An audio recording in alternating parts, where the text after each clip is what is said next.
segalanya bagiku. Mari kita berdoa.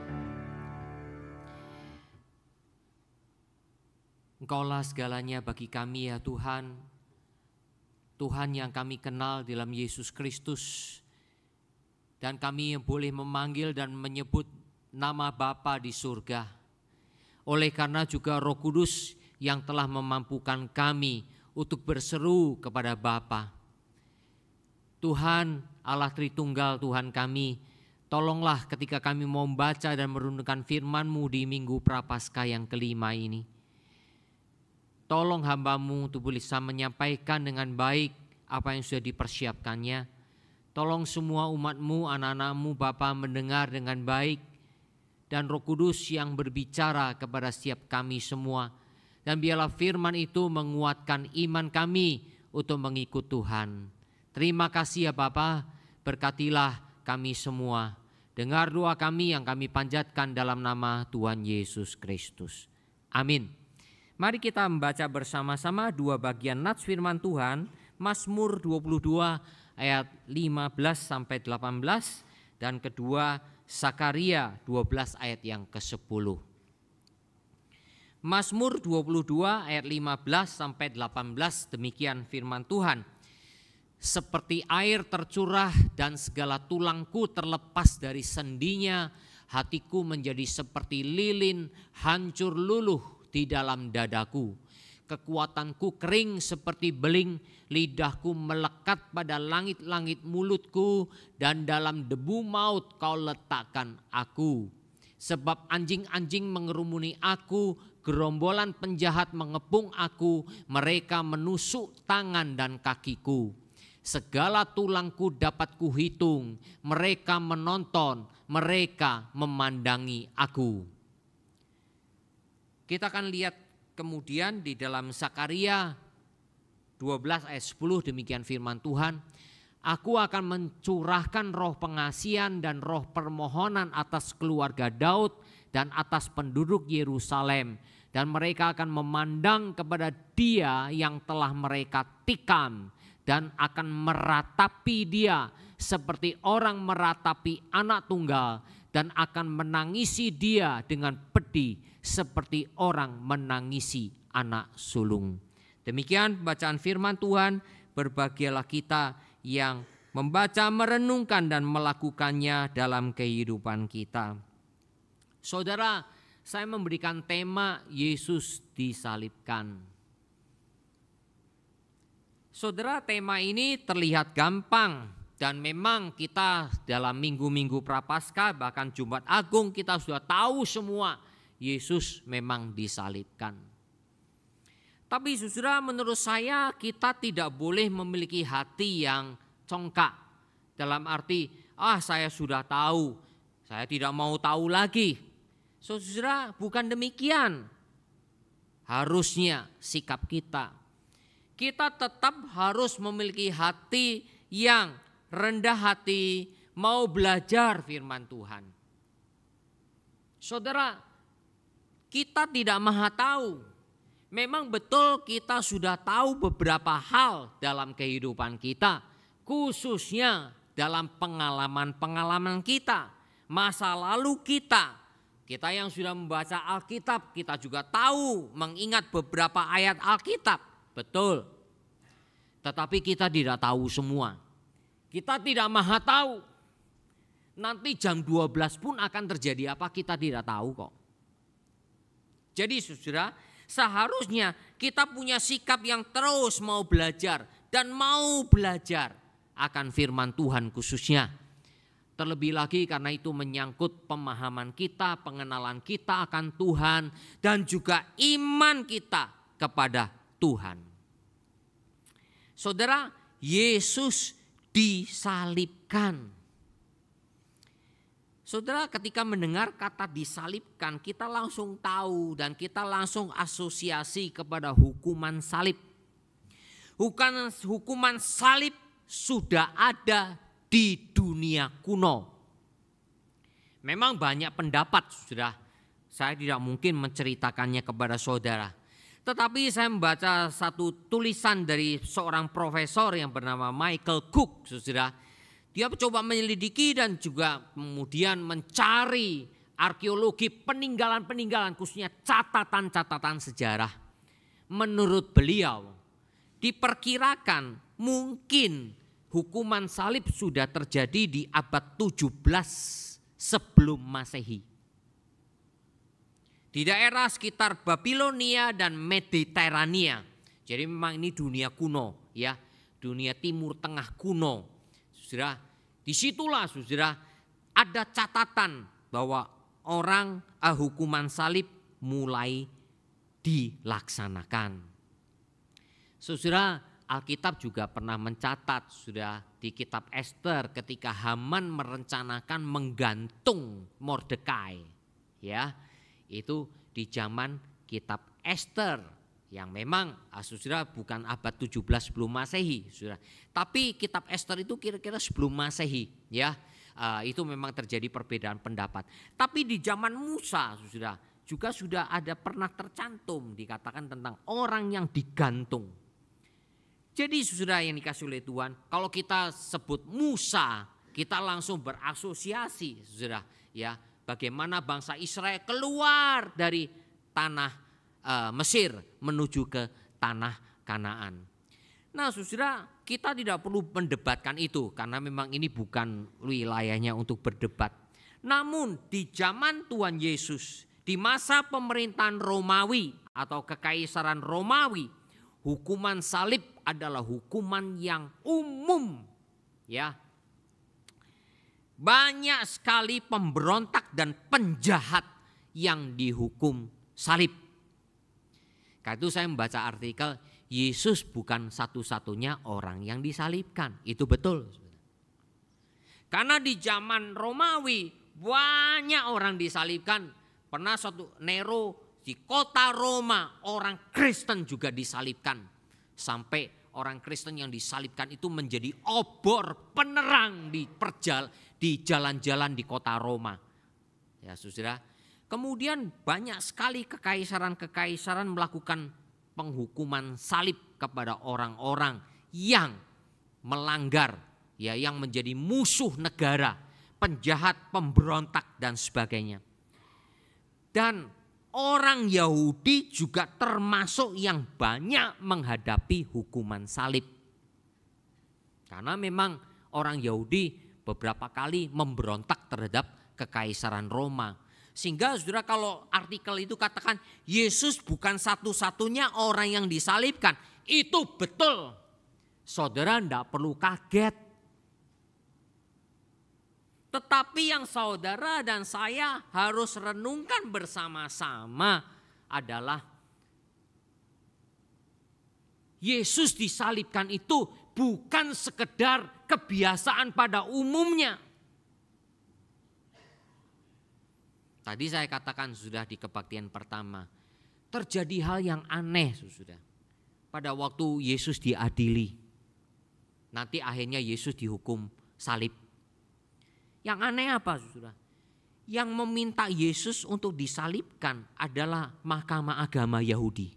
Orang-orang yang beragama, orang-orang yang mengerti kitab suci, tetapi yang hatinya penuh kedengkian, hatinya penuh kemarahan kepada Yesus.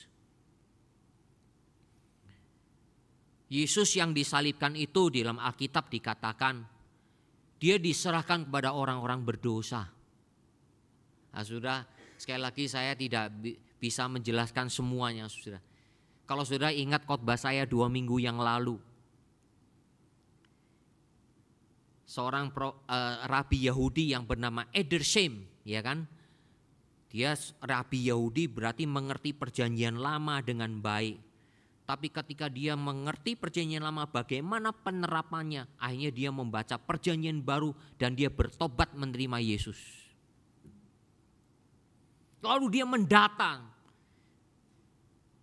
Satu orang bisa menggenapi 8 nubuat.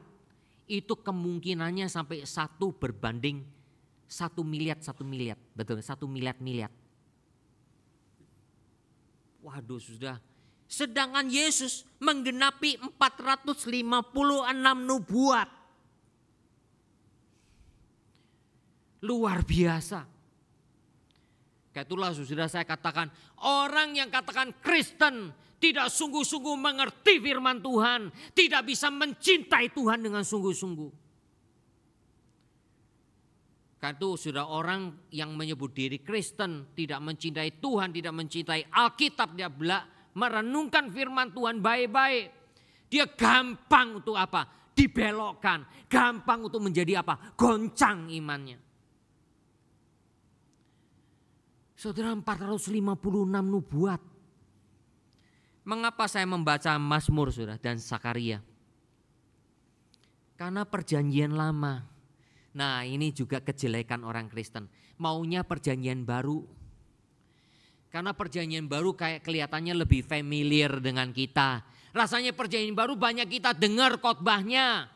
Enak sekali. Perjanjian lama aduh aturan-aturannya. Saudara, reformasi kan mengatakan, saudara, perjanjian lama tanpa perjanjian lama tanpa perjanjian baru, engkau tidak bisa mengerti kegenapannya. Karena di dalam perjanjian baru itu ada kegenapan dari perjanjian lama. Tetapi bagaimana engkau bisa juga mengerti lebih detail seluruh kegenapan perjanjian baru jika engkau juga tidak membaca perjanjian lama? Itulah mengapa saya dalam khotbah-khotbah seringkali juga perjanjian lama saya beritakan kepada saudara. Karena apa? Dua-duanya ini adalah kitab suci. Saudara, kekristenan itu kitab sucinya adalah perjanjian lama, perjanjian baru. Kalau perjanjian lama tok, kamu Yudaisme. Kalau perjanjian baru tok, waduh, tidak ada perjanjian lama. Bagaimana engkau bisa menghayati semua yang dikerjakan oleh Tuhan di dalam karya keselamatannya? Tidak mungkin. Dan itu yang bahaya saudara. Dalam arti apa? Beberapa dalam sejarah gereja, orang-orang yang menjadi sesat karena apa? Tidak puas perjanjian baru tok, nggak puas. Akhirnya apa? Mormon, ada kitab Mormon. Yang tidak puas kan jadi saksi Yehova. Nah saudara, itu jelas sekali. Sejarah gereja telah membuktikan. Artinya apa? Kalau kita tidak memahami firman Tuhan dengan baik, kita memahaminya dengan komplit, itu menjadi bahaya besar di dalam keimanan kita. Saudara, seorang profesor Yahudi, saya lupa namanya, saya cari-cari nggak ketemu saudara, karena beberapa minggu yang lalu saya memang searching di internet ya, dalam arti untuk coba memahami firman Tuhan. Ya. Saya pernah membaca sudah seorang Yahudi mengatakan, dia profesor juga, harusnya salib itu adalah logo atau simbol bagi orang Yahudi. Saya kaget juga sudah ketika membaca itu. Loh, kan salib kan sudah jadi logonya, simbolnya orang Kristen, gereja. Gitu. Kok tiba-tiba ada klaim begitu? Saya cari lagi sudah nggak ketemu sudah, karena historinya sudah saya hapus sudah. Ya, jadi saya coba cari lagi belum ketemu. Nah, saudara, tapi pada waktu saya memikirkan, profesor ini ya nggak terlalu adil juga ya, nggak fair ya kalau sampai ngomong begitu. Memang dia katakan orang Yahudi yang justru banyak disalibkan dari sekian banyak bangsa-bangsa. Tetapi saudara, sekali lagi catatan dari seorang sejarawan Yahudi yang bernama Flavius Josephus mengatakan demikian. Pada masa pemerintahan Alexander Janneus, nah ini pemerintahan Hasmonean, dinasti Hasmonean. Nah yang seperti saya belajar latar belakang perjanjian baru itu langsung belajar masa antara perjanjian lama dan perjanjian baru itu yang tidak ada di kitab suci kita. Nah, itu ada di Apokrifa ya, ada di Deuterokanonika menurut gereja Katolik ya. Nah, itu ada namanya dinasti Hasmonean. Dinasti Hasmonean itu adalah satu kerajaan yang diperintah di daerah Israel, itu diperintah oleh orang Yahudi. Ada seorang raja bernama Alexander Janius. Ya. Nah dia itu memerintah, lalu kemudian karena ditopang didukung oleh orang-orang Saduki. Nah, kembali lagi kita tahu orang Saduki yang tidak percaya kebangkitan. Nah orang Saduki itu yang mengatur bait Allah, yang mengatur semua tradisi-tradisi Yahudi pada waktu itu. Ya. Nah mulai muncul golongan namanya orang Farisi. Nah Farisi saudara tahu, orang Farisi itu mau hidup saleh. Dalam kehidupan itu saleh, sering ngawasi orang-orang lain. Siapa yang melanggar Sabat, siapa yang bekerja hari Sabat, siapa yang memikul apa. Nah, Tuhan Yesus kan membuat mujizat pada hari Sabat. Nah itu situasinya. Nah orang Farisi itu muncul pada waktu itu, lalu mulai apa? Mulai banyak mendapatkan pengikut dan orang Yahudi banyak mencontohkan, ya maksudnya mengikuti ajaran dari Farisi.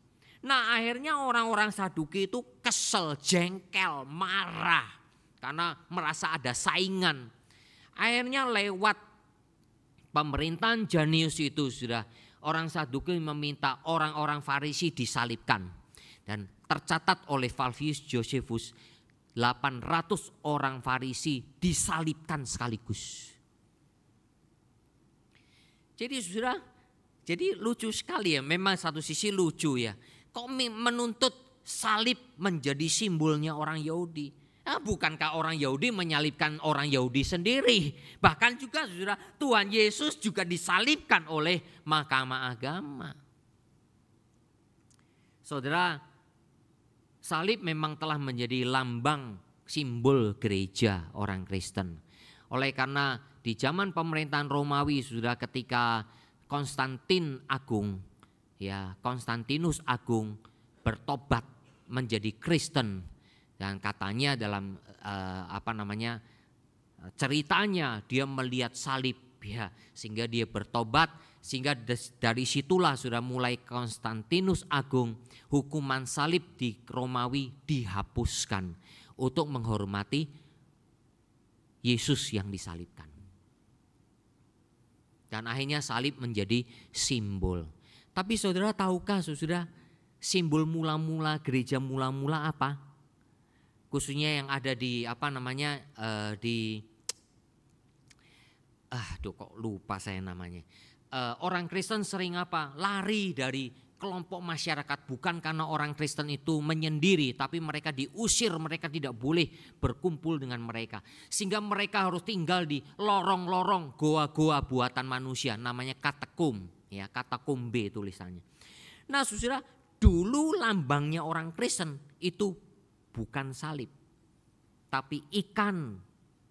Lalu di tengah dari ikan itu ada tulisan iktus, Yesus Kristus, Theos, Huios, Savior. Yesus Kristus anak Allah, juru selamat. Dulu lambang orang Kristen itu iktus, ya ikan, kemudian ada X itu Kristus ya, CH ya. Kemudian TH, T, kemudian U ya, Huios, anak. Artinya anak, terus Savior. Juru selamat. Orang Kristen dulu banyak menggunakan lambang itu ya, bahwa Yesus Kristus anak Allah juru selamat. Mengapa kok pakai ikan ya? Ya kemungkinan karena mengingat mengenai pernyataan Tuhan, Petrus engkau akan kujadikan penjala manusia. Orang-orang Kristen diutus menjadi penjala manusia. Dasarnya apa? Yesus Kristus anak Allah juru selamat. Saudara, salib seolah-olah waktu itu bukan pengertiannya salib diabaikan, saudara. Karena salib telah menjadi saudara? Hukuman yang terus berabad-abad lamanya di pemerintahan Romawi. Saudaraku yang dikasihi oleh Tuhan, kita kembali kepada apa yang kita ingin dengarkan dalam renungan pada hari ini. Penyaliban adalah hukuman yang paling kejam dibandingkan dengan hukuman-hukuman yang lain. Karena itulah orang Romawi dalam peraturan undang-undang mereka, warga negara Romawi tidak boleh disalibkan. Ya, tapi saudara, egois ya termasuk egois juga saudara, egois juga. Sementara non Romawi boleh disalibkan, ya, karena menganggap itu hukuman yang paling kejam. Bahkan dalam kasus-kasus tertentu sudah, kalau orang itu terlalu kuat, itu bisa makan waktu 3 harian orang itu baru mati. 3 harian sudah disalibkan. Bahkan ada yang sampai mengatakan ada sampai 4 hari. Kayak itulah mengapa waktu Yesus disalibkan sudah, karena waktu itu mendekati Sabat, ya, mendekati Sabat. Akhirnya sudah kaki mereka yang disalibkan pada waktu itu harus dipatahkan. Supaya apa? Mati lebih cepat lagi. Ya. Tapi Yesus tidak dipatahkan karena apa? Dia sudah mati pada waktu itu. Saudaraku yang kasih oleh Tuhan, jadi kita lihat di situ saudara, dari semua catatan-catatan kitab suci, mengapa Yesus disalibkan? Karena Yesus harus menggenapi nubuatan ilahi, nubuat Allah. Tuhan itu yang merencanakan diciptakannya langit dan bumi. Tuhan yang memelihara semuanya. Tuhan itu juga melakukan penebusan atas ciptaannya. Dan nanti Tuhan akan menggenapi ciptaannya dalam langit dan bumi yang baru. Sesuai dengan kehendaknya. Nah, khusus untuk penyaliban ini, penebusan Yesus, karya penebusan Yesus dinyatakan dengan jelas dengan proses penderitaan yang detail menurut catatan kitab suci. Saudara, kita bersyukur kepada Tuhan. Itulah mengapa saya membaca Mazmur 22 dan Sakaria 12. Ini semua nubuatan mengenai Yesus. Saudara, saya senang sekali dengan Mazmur 22. Mungkin boleh dikatakan Mazmur 22 itu adalah Mazmur salib. Ini Mazmur Daud. Ayat pembukaannya saja sudah mengatakan perkataan salib. Allahku, Allahku, mengapa engkau meninggalkan aku? Kemudian bagaimana, kita sudah 2 minggu lalu sudah, bagaimana Yesus diolok-olok dan dihina. Hari ini Yesus disalibkan. Ayat 15 sampai 18 bagaimana penggambaran mengenai penderitaan disalibkan. Tulang-tulangku mau terpisah dari sendi-sendi. Hatiku seperti lilin yang hancur. Saudara, itu semua gambaran yang luar biasa yang dikatakan oleh Daud. Saudara, Daud bukan orang pinter. Daud bukan orang rohani. Maksud saya, Daud pun berbuat dosa. Daud bukan orang sempurna. Tetapi mengapa Daud kok bisa menuliskan begini? Karena Daud orang yang mau dibentuk oleh Tuhan. Karena Daud adalah orang yang hatinya mau mendekat kepada Tuhan. Karena Daud adalah orang yang terus belajar lewat proses pengalaman dalam hidupnya untuk terus bergantung kepada Tuhan. Saya pernah merenungkan apakah Daud itu pernah memikirkan pernah mengalami proses disalibkan ya, kok bisa begini. Oh sudah, Alkitab tidak pernah mencatat itu ya. Tapi setidaknya di zaman Daud, kalau Daud itu kira-kira hidup abad keberapa ya? Mungkin abad 10 sebelum Masehi sudah ya, atau abad 9 sebelum Masehi. Sehingga dengan demikian sudah berarti Daud pasti punya pengertian dari orang-orang ya, mungkin tabib-tabib yang belajar mengenai kondisi kesehatan, kondisi orang bagaimana disalibkan. Ya, sehingga mungkin dari situ dia belajar. Tapi mungkin dia juga mengalami bagaimana sudah dikejar-kejar oleh Saul, bagaimana penderitaan dan kesulitan pada waktu mengalami peperangan. Ya. Kalau sampai dia menceritakan, ya sudah, kita kembali lagi. Pasti itu juga pertolongan Roh Kudus yang memimpin dia untuk mengatakan demikian. Ya.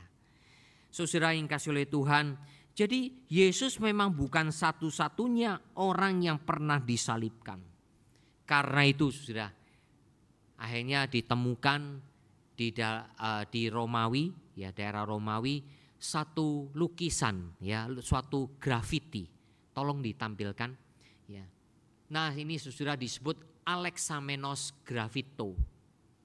Yang sebelah kiri saudara yang tidak terlalu jelas, karena memang itu diukir ya di sebuah bebatuan, ya. Ada dua orang, satu di bawah, yang satu disalib. Yang disalib itu salibnya huruf T. Sekali lagi saudara, salib itu di zaman Romawi macam-macam, ya.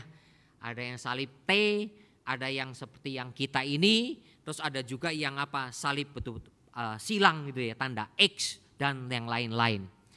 Nah, saudara, ini diperkirakan oleh ilmuwan bahwa grafito ini, ya, gambar grafis ini itu di abad ke-3 Masehi. Jadi tahun 200-an Masehi.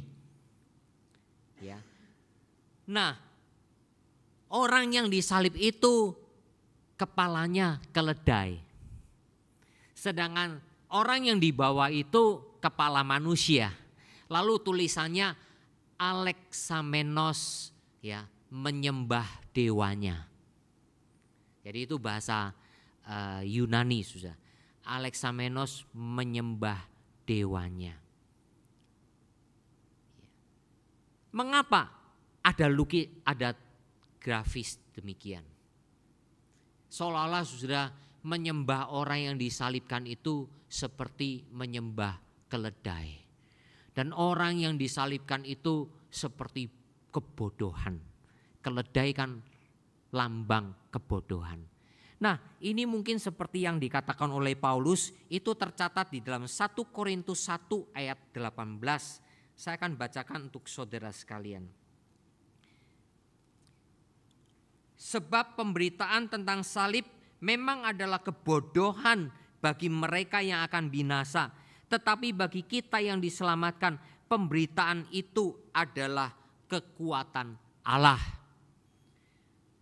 Memang tidak pernah ditemukan apakah Alexamenos ini orang Kristen, menyembah Tuhan, sehingga ada orang yang kemudian menyindir Alexamenos itu sebagai menyembah dalam kebodohannya orang yang disalibkan. Saudara, Paulus sudah mengatakan pemberitaan salib bagi orang yang binasa adalah kebodohan. Bahkan saudara, salib bagi orang Yahudi juga adalah batu sandungan. Saudara, kalau melihat ini semua, ya, nanti sekarang ini di YouTube banyak ya. Wah, mana orang Kristen diserang oleh orang-orang yang non-Kristen. Ya, gimana dengan kitab sucinya? Oh, Yesus tidak mati, ya itu diganti. Oh, gimana dan sebagainya macam-macam. Saudara, di zaman abad mula-mula kekristenan itu juga banyak yang menghina Kristen kok. Tapi saudara dan saya kalau belajar dengan baik harusnya bersyukur. Banyak sekali catatan-catatan sejarah yang membuktikan Yesus disalibkan. Catatan sejarah yang membuktikan betul Yesus dikuburkan. Banyak sekali. Nah, nanti di hari Sabtu sebelum kita hari Minggu Paskah, saudara. Jadi setelah Jumat Agung, hari Sabtunya kita ada seminar mengenai finalitas Yesus. Ya, finalitas Yesus. Ya, mengenai doktrin keselamatan. Supaya saudara dan saya betul-betul ikut Tuhan itu jangan tanggung-tanggung. Ikut Tuhan itu bukan karena tradisi. Ikut Tuhan itu bukan karena apa? Ikut-ikutan orang lain. Ikut Tuhan itu juga bukan karena sentimental. Ikut Tuhan itu betul-betul ikut Tuhan. Itu yang Tuhan mau. Tuhan katakan, siapa yang siap membajak, Dia tidak boleh menengok ke belakang. Itu kata-kata Tuhan. Jadi Tuhan tidak mau orang ikut dia itu apa? Setengah-setengah. 99%. Tuhan maunya 100%. 99 pun ditolak. Itu nanti suatu kali saya pasti akan khotbahkan ketika masuk ke ayat itu. Tuhan menuntutnya itu 100%. Tidak ada itu 99,5 untuk Tuhan, 0,5 untuk yang lain. Tuhan tidak mau itu. Tidak ada itu. Ya. Karena apa? Tuhan menggenapi semua rancangan ilahi yang sudah tercatat di dalam kitab suci, yang diperuntukkan untuk saudara dan saya untuk membaca, merenungkannya. Jangan khawatir. Aduh Pak Yohanes, saya baca ayat sebelumnya saya lupa. Enggak apa-apa, saya juga begitu kok. Kata siapa saya ingat semua. Kalau mengatakan saya ingat semua, saya percaya itu bohong. Saya jujur, saya enggak ingat semua kok. Tetapi bersyukur karena saya terus mau membaca, nanti perlahan-lahan Tuhan ingatkan. Roh Kudus yang bekerja kok. Jadi bukan karena pikiran kita ini lebih pintar dari orang lain, bukan. Tapi karena Roh Kudus yang bekerja, yang menolong kita. Jadi saudara, nubuatan ilahi ini semua dipenuhi di dalam diri Yesus. Tidak ada satu detail pun dilepaskan. Itulah mengapa di dalam Matius dikatakan satu titik iota pun tidak akan diabaikan. Semua perjanjian lama tidak ada satu titik iota pun yang diabaikan. Semuanya digenapi.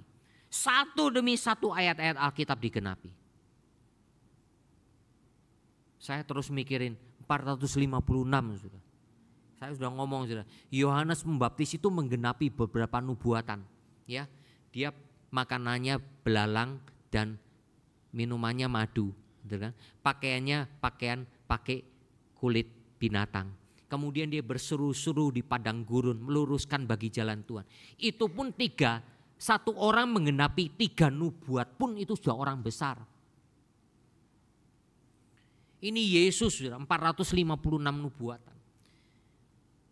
Saya sudah ngomong, itu kalau mau dikhotbahkan setiap minggu, satu tahun cuma 52 minggu. 456 nubuatan, berarti 7 tahun, 8 tahun, betul kan? Mau 9 tahun untuk saya khotbahkan. Saudaraku yang kasih oleh Tuhan, karena itulah ikut Yesus itu harus sungguh-sungguh. Nah, kembali lagi, bukan hanya menggenapi, mengapa harus salib? Saudara, karena untuk memuaskan murka Allah, ini poin kedua. Saudara, Allah itu Allah yang sempurna, sempurna semua sifat-sifatnya juga. Dia maha baik, dia juga maha benar. Dia maha kasih, dia juga maha adil. Dia memberkati, dia juga menghukum. Dia suci, dia juga murka. Nah ini semua dipahami, semuanya harus diterima utuh. Orang Kristen ini seringkali maunya apa? Carpe dewek. Maunya sendiri. Tuhan maha kasih, nah itu yang Tuhan kan mengasihi aku. Tapi kalau ngomong Tuhan maha adil, dia tidak mau. Saya pernah khotbahkan itu, saya sudah lupa deh. Tuhan, salib adalah tanda kasih dan keadilan. Saudara, Tuhan itu memberkati. Betul, kita kan senangnya begitu. Tuhan memberkati. Tapi kalau Tuhan menghukum, kamu mau enggak? Alkitab juga mengatakan, kalau kamu anak-anak Allah, kalau kamu berdosa, pasti akan dihajar oleh Tuhan. Berarti kamu anak-anak Allah. Kalau kamu enggak dihajar Tuhan, kamu anak-anak gampang. Itu yang dikatakan di surat Ibrani. Jadi saudara, kalau saudara katakan diri Kristen, tapi saudara sudah banyak berdosa, jalannya terus lancar, mungkin saudara bukan anak Tuhan. tidak diganjar sama Tuhan. Mungkin saudara anak gampang, itu yang dikatakan di surat Ibrani. Tapi kalau khotbah kan anak Tuhan semua disayang Tuhan gitu kan. Tapi berani nggak ngomong anak Tuhan berdosa dihajar Tuhan, berani nggak? Saudara, saya ngomong itu sudah, memang saya bukan Tuhan, sehingga saya tidak berani ngomong siapa yang anak Tuhan, siapa yang anak gampang, saya nggak bisa ngomong, saya nggak tahu. Cuma ini hanya pikiran saja, saudara, dalam arti apa? Kalau kita telah berdosa kepada Tuhan, memang betul Tuhan mengampuni. Kita mengaku dosa, Tuhan ampuni. Tetapi ada akibat dosa yang pasti akan kita tanggung, yaitu apa? Ganjaran. Daud yang begitu dikasihi Tuhan, berdosa, diingatkan Tuhan, langsung dihukum, anaknya langsung mati, betul kan? Lalu hukuman yang kedua apa? Semua anak-anakmu akan melakukan kejahatan yang sama dalam keluargamu. Itu ganjaran kepada Daud. Itu sebagai orang Kristen itu renungkan baik-baik, saudara. Saya pun juga renungkan baik-baik. Saya tidak katakan saya orang paling benar, tidak. Saya juga orang yang penuh kesalahan. Jadi saudaraku yang kasih Tuhan, murka Allah. Nah inilah salib adalah hukuman yang dipilih oleh Tuhan. Untuk menyatakan keadilan dan murka Tuhan atas keberdosaan manusia.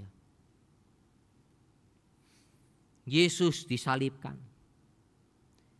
Itulah saudara mungkin boleh dikatakan sebagai murka Allah dipuaskan pada waktu Yesus disalibkan. Saudara, seorang peneliti, beberapa peneliti di Jerman coba mau menggambarkan bagaimana orang itu kalau disalibkan. Akhirnya dia mendapatkan relawan. Relawan-relawan yang mau untuk dijadiin kelinci percobaan. Betul-betul disalibkan memang tidak sampai mati sudah. Tentunya juga tidak dengan paku yang panjangnya bisa sampai 10 cm. Dan pakunya bukan paku yang tipis, paku yang tebal. Ya. Kalau zaman dulu pakunya besar-besar. Tidak dipaku, tapi cuma ditali dengan erat. Dengan kekuatan seperti orang disalibkan dengan paku. Ini tercatat semua di sebuah jurnal Berlin Medicine. Ya. Diterbitkan tahun 1963. Nah saudara, ketika orang-orang itu mau diuji coba, ya tentu di dalam tubuhnya dipasangin alat-alat ya. Mungkin kalau saudara pernah lihat orang di ICU dipasangin apa ya mungkin gitulah ya. Nah saudara, orang yang mau dijadikan uji coba itu coba disalibkan baru 6 menit saudara. Nafasnya mulai bermasalah. Kemudian saudara, detak jantungnya menjadi 2 kali lipat kencangnya. Nah, kita kan detak jantung ada kan 2 kali lipat, bahkan ada yang sampai lebih dari 2 kali lipat. Setelah itu sudah tekanan darahnya drop, anjlok. Saya memang belum membaca sampai komplit semuanya sudah. Tapi inilah kira-kira yang mungkin bisa dikatakan seperti yang dinyatakan oleh Mazmur 22. Hatiku seperti lilin yang hancur. Tulang-tulangku patah seperti terlepas sendi-sendinya.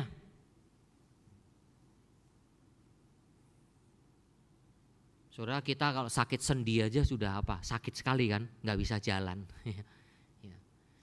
Nah saudaraku yang kasih oleh Tuhan, itulah yang diceritakan. Ya mungkin sekali harusnya dokter ya, yang ahli anatomi, yang ahli kedokteran, mungkin ahli syaraf, ahli apa, disertai dengan membaca Alkitab dalam bahasa Ibrania. Ya. Bagaimana kegenapan itu sampai begitu detail. Ini kalau saya ingat-ingat, ini kalau dijadiin tulisan paper ini bagus ini. Dalam studi teologi. Nah saudara, tentu bahasa Ibrani, bahasa Yunani, bahasa Alkitab bukan bahasa medis saudara. Tentu tidak sama. apalagi istilah medis yang sekarang sudah berkembang begitu pesat. Tetapi gambaran itu jelas. Gambaran itu jelas. John Calvin, saudara. Nah, di dalam Alkitab saudara lihat ya. Ada beberapa catatan Injil Matius, Injil Markus, Injil Lukas, Injil Yohanes. Luar biasa. Ketika Yesus mau disalibkan, sebelum salib itu ditegakkan, saudara, dikatakan di Injil Matius dan Injil Markus itu Yesus diberikan minuman anggur bercampur empedu atau anggur pahit, anggur yang pahit. Injil Matius dikatakan sudah Yesus mengecap sedikit lalu dia menolak, tidak mau. Injil Markus mencatat Yesus tidak mau. Saudara, menurut proses penyaliban, sebelum salib itu ditegakkan, semua orang-orang hukuman itu akan dikasih anggur empedu. Itu seperti memabukkan, seperti anestesi. Ya. Anggur itu sangat kencang dengan empedu, dengan mur, ada yang mengatakan sebagai mur. Itu untuk apa? Untuk mengalihkan perhatian orang itu terhadap kesakitan yang akan terjadi. Pada waktu saya merenungkan ini, John Calvin mengatakan itu. Yesus kemungkinan sebelum salib itu ditegakkan, Yesus diberi minum itu. Dan dia tidak mau. Memang Matius mengatakan mengecap sedikit, tapi dia tidak mau setelah itu. Menolak. Mengapa? Yesus pada waktu disalibkan, dia tidak mau dimanipulasi dengan bius. Dia tidak mau mengalihkan perhatiannya. Dia betul-betul mau menanggung dosa kita. Mau menanggung murka Allah atas dirinya. Ini Yesus orang yang gentleness. Orang gentleness itu bukan lari dari masalah. Orang yang gentleness itu hadapi masalah, selesaikan masalah. Itu gentleness. Yesus dalam menghadapi hukuman Allah, menghapus dosa manusia, dia hadapi itu semua. Saudara, jadi bukan hanya pada waktu diolok-olok Yesus sabar, enggak balas ngolok-ngolok. Pada waktu Yesus disalibkan, dia pun menanggung semuanya. Tidak mau dimanipulasi dengan anggur campur empedu atau anggur campur mur. Orang Yahudi mencatat, sudah. Orang Yahudi punya satu resep. Ketika orang disalibkan supaya tidak kesakitan, saya sudah baca di beberapa artikel. Itu ada anggur yang cukup keras untuk memabukkan, dicampur dengan pil yang pil mur namanya. Mur, betul-betul mur pada waktu Yesus Majus itu datang lalu mempersembahkan emas, kemenyan dan mur. Itu betul-betul untuk apa? Untuk menolong orang. Seperti saudara dan saya mau dioperasi zaman sekarang sama kedokteran. Dia apa? Di anestesi toh, dibius toh. Masuk dalam keadaan sadar di operasi suruh nangis-nangis kita, jerit-jerit ya kan. Nah mungkin ya. Yesus tanggung semuanya. Nah karena itu Injil Yohanes mengatakan, loh Injil Yohanes katakan Yesus minum itu anggur asam. Karena orang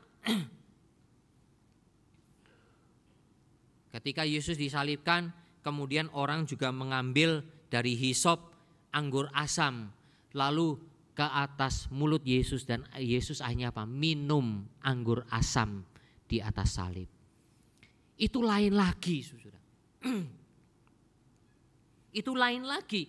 Jadi anggur campur mur atau empedu itu pada waktu Yesus sudah disalibkan, jadi tangan kakinya sudah ditancap paku. Ketika salib itu masih terbaring, paku di situ. Ketika salib itu mau ditancapkan, dia dikasih anggur campur empedu atau mur. Yesus menolak. Tapi ketika Yesus sudah disalibkan, dia udah berseru, "Allahku, Allahku, mengapa engkau meninggalkan aku?" Nah, 7 perkataan salib sudah saya khotbahkan pada waktu COVID. Sebelum Yesus berkata, "Sudah selesai." Saudara, disitulah sudah orang disalibkan pada waktu tengah hari dalam keadaan yang dehidrasi. Semuanya tentu sudah mulutnya kering. Langit-langit mulutku kering, menempel. Itu semua dicatat di Mazmur 22. Untuk mengatakan sudah selesai, Yesus minum anggur asam itu. Supaya dia bisa berseru, sudah selesai. Tapi anggur asamnya itu bukan, mumpung gua lagi anggur, cepet. Seperti saudara dan saya kalau kehausan langsung mau minum banyak kan. Ataupun saudara dan saya kelaparan langsung mau makan banyak kan. Itu namanya nafsu. Tapi Yesus tidak. Dia cuma minum sedikit apa yang dia perlukan. Sudah selesai. Ini Yesus, saudara, Tuhan kita yang telah disalibkan. Dia lakukan semua detail satu demi satu dengan penuh kesadaran. Tidak dikuasai hawa nafsu, tidak dikuasai kemarahan, tidak dikuasai kebimbangan, tidak dikuasai hal-hal yang lain. Dan tidak mau dimanipulasi. Dia lakukan semua sesuai dengan nubuatan firman Tuhan. Kalau keadaan begini sudah, mana mungkin kita meninggalkan Yesus. Kayak itu sampai surat Ibrani katakan, kalau orang mengatakan hatinya sudah diterangi oleh Tuhan, sudah menikmati penebusan Yesus yang pertama, lalu dia murtad, tidak mungkin lagi Yesus disalibkan yang kedua kalinya. Itu tercantum di surat Ibrani. Artinya apa? Orang Kristen yang tidak sungguh-sungguh memahami penyaliban Tuhan, itu orang Kristen yang bocai.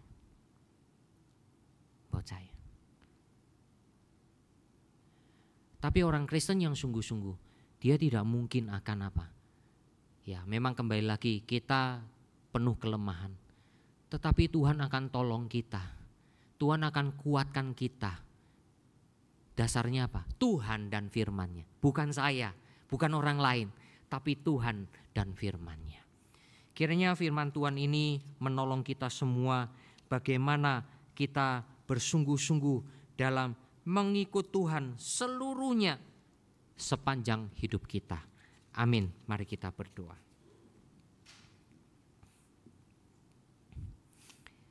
Terima kasih Bapa untuk firman-Mu yang telah kami dengar. Bekerjalah ya Bapa dalam pengertian kami semua, supaya firman itu tidak sia-sia, tapi bekerja dengan sungguh-sungguh oleh Roh Kudus yang berbicara terus kepada kami. Berikan kehausan untuk membaca merenungkan firman-Mu ya Tuhan, supaya dengan demikian iman kami semakin dalam mengenal Tuhan, semakin bersungguh-sungguh dalam mengikut Tuhan. Terima kasih Engkau mendengar doa kami ya Bapa, yang kami panjatkan dalam nama Tuhan Yesus Kristus. Amin. Mari kita mempersiapkan diri kita masuki perjalanan.